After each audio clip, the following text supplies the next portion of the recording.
My name's Nicole Couchman. I'm 53 years old and I'm based in far north Queensland.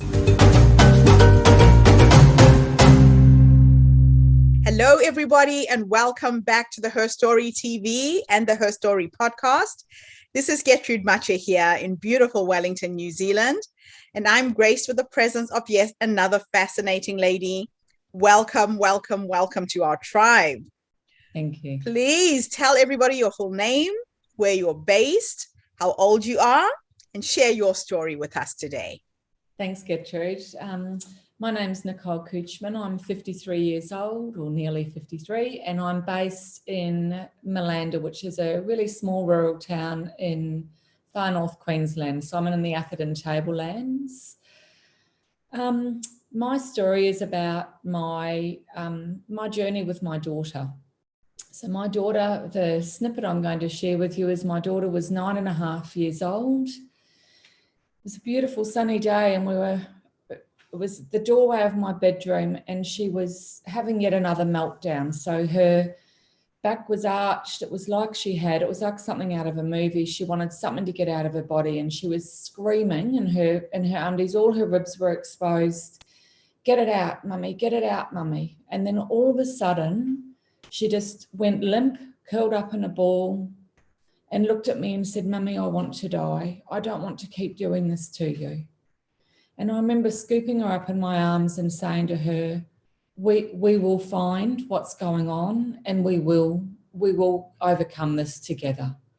And that was really the beginning of the end, actually. That was the end of that chapter of my life and the beginning of the next chapter of my journey with her. Wow. How does that feel for a mother to hear her 9-year-old daughter saying she just wants to die? Oh. Where did your mind go? Well, what did you do? It was gut-wrenching, and I think I'd done a lot of work on myself to remove triggers because I felt that I didn't like who I'd become as a mum. I was triggered by my daughter's behaviour, which was pretty atrocious if you look at it from the outside in. But because I didn't understand who she was, that's why her behaviour was the way it was. I think so. It was really the spark I needed to take the next step to really become solution focused instead of living in a vortex of pain with her, which is where I'd been living for probably about 12 months at that point. So it was really this candle that lit me. Wow. And so what were the steps that helped her get out of this state? What action steps did you put in place? Look, I contacted a lot of people, and I think, Gertrude, at that point, I really knew in my heart that my daughter was on the spectrum, if we're going to give a name to anything. And I had a friend, actually, she's got 2 autistic sons, and I ended up phoning her. She was a business acquaintance. I phoned her and spoke with her about what was going on and how we'd escalated to such a point. Just really, I think it was just someone that I could sound off against that had been in a similar situation that wouldn't judge. So I realised, and I had done a lot of research, I think probably even at that point, I realised that my daughter probably had Asperger's, it's actually pronounced properly. And so I looked online and I found Tony Attwood. So Tony Attwood is the leading clinician in the world, and he's actually based in Brisbane. He's a UK guy. He's based in Brisbane. So I decided I'd ring his clinic. And they had a 5-year wait list. But his PA was the most amazing woman. She spoke with me for 40 minutes. She listened. I felt really heard. And then she gave me other places that I could contact that might be able to assist me with my daughter. I think I'd been to a paediatrician at that stage with her, but there's 3 criteria on a DSM-5 form. He would only tick off 2. They're fairly cautious these days to diagnose. And I had met with a lady that was actually a toxicologist, and she had gone through diagnosis with her daughter. And she was actually probably one of the ones that said to me, I really think you need to do this because you can at least get some support in place for both of you to get through. So that was really the beginning of my journey there. I found a clinician that I decided I could work with, and she moved heaven and earth to see us. So we flew to Brisbane, and she back-to-back appointments for 3 days, they do a lot of testing. And then we flew home, and she phoned me, I don't know, I think it was 2 weeks later, to say that Jenna had been diagnosed with Asperger's. And I remember vividly, I burst into tears. And she said, "Why are you crying, Nicole? You knew this was what the answer was." But I think it was the relief of knowing, but also the burden of knowing as well, all in the same moment. Does that make sense? Yeah, that makes a lot of sense. So now you're faced with what this thing is, and you have to deal with it, right? Yeah. Nothing quite prepares you for that. No. 18 pages of a report, and it was probably the most overwhelming experience of my life. I remember looking at it thinking, I don't even know where to start. So I stepped myself out of that moment, and I wanted something in place for my daughter so she could start feeling in control of her emotions, because that was really what we were dealing with. So of all of the things on the paper, I hired books from the library. Occupational therapy was the thing that really stood out to me the most. So I decided I would start there. I had tried a couple of psychologists many, many years prior. Anyway, I phoned an OT. We went to see an OT, and it was a disaster.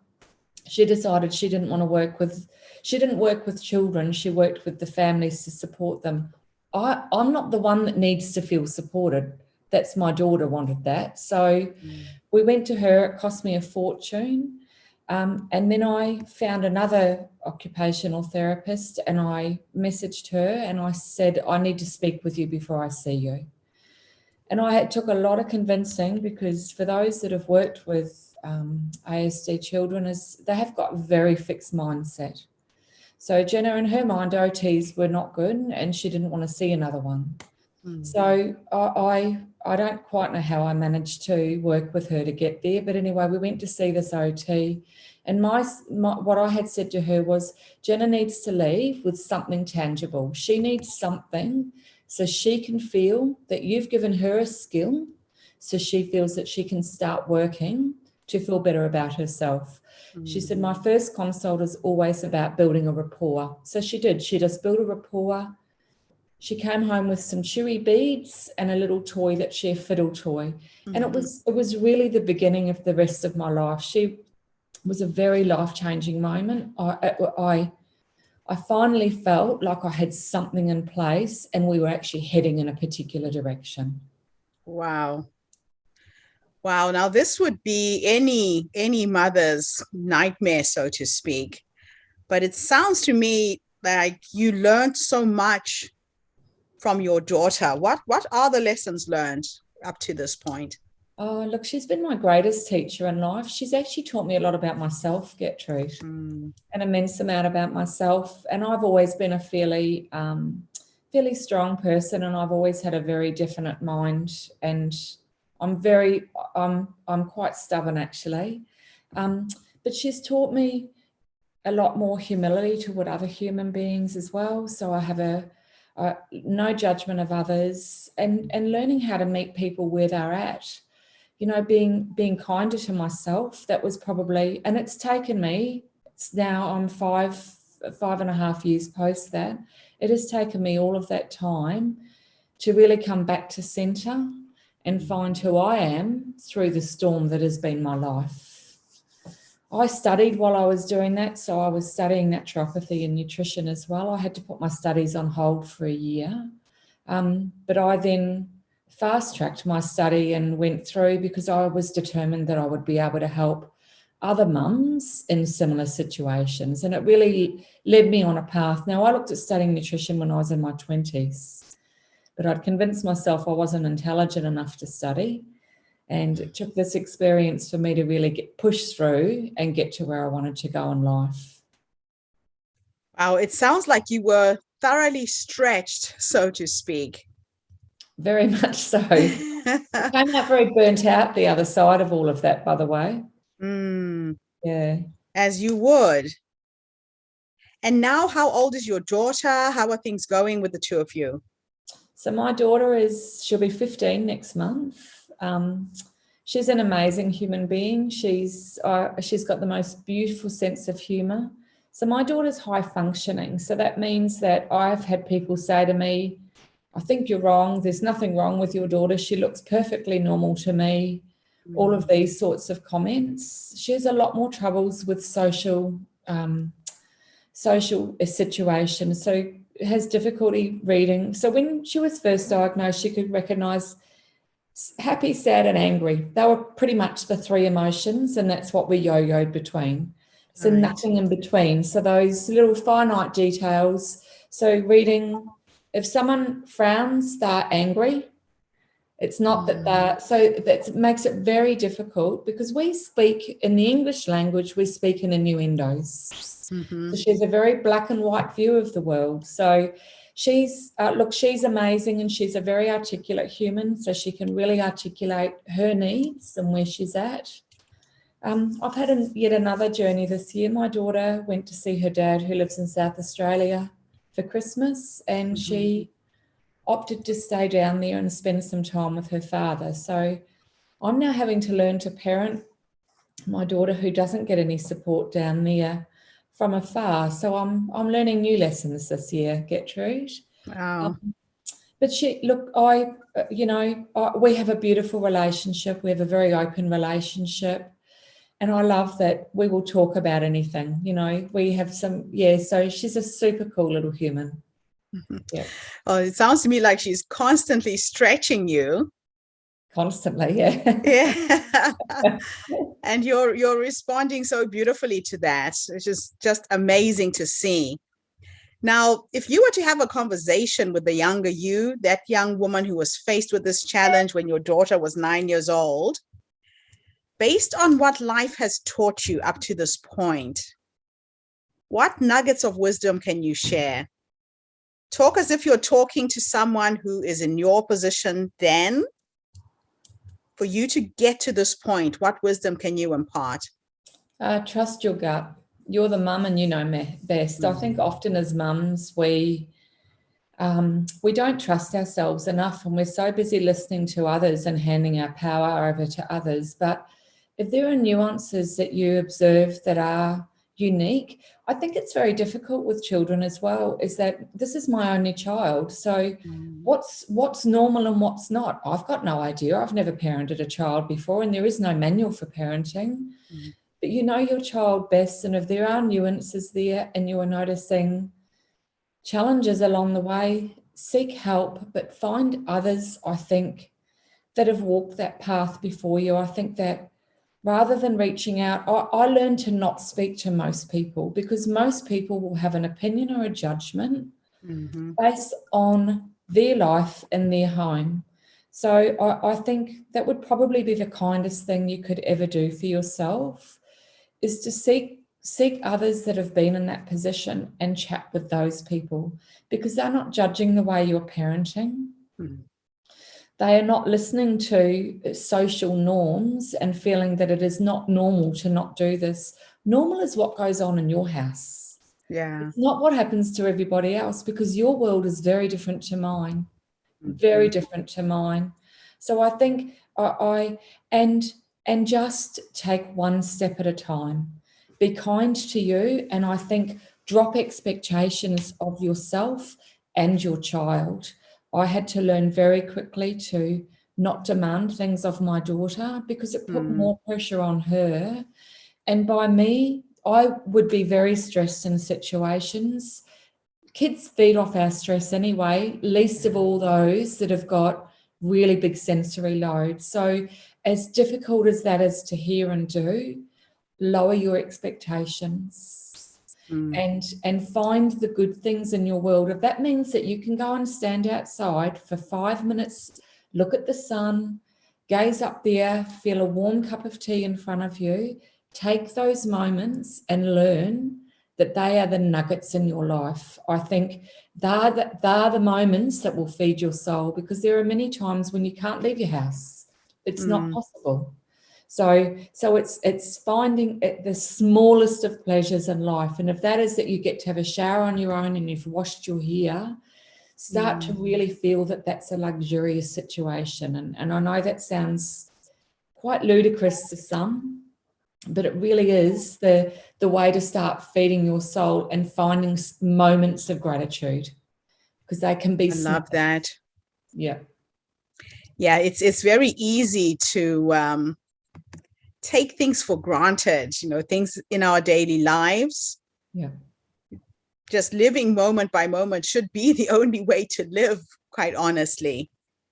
There is no other way. Yeah. Wow. Well, this has been such a pleasure meeting and connecting with you. I'm hoping that your wisdom, your knowledge will help another mom who's listening in right now, navigate and find a way out of a situation that she's in. Where do you see the two of you in 20, 30 years from now? What is your dream? What is your hope? What is your vision?